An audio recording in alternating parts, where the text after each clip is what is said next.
Hello everyone, so welcome to our art business series. In the first two videos, we talked about self-branding and setting up realistic goals. So I did set a realistic goal for myself.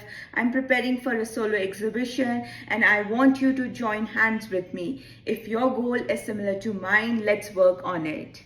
So creating a cohesive series of painting for exhibition is an exciting and rewarding venture. As we work together on series of painting for exhibition, here is a step-by-step guide to help you work on your series and prepare for your exhibition. First, define your concept, then plan your series. Choose your medium and style, set a timeline, create a workspace, experiment and research, gather materials, work on the paintings, seek feedback, curate your exhibition, promote your exhibition, prepare for your opening, document your work and enjoy the experience. Start by identifying a central theme or concept for your series. This theme will tie your painting together and give your exhibition a cohesive feel.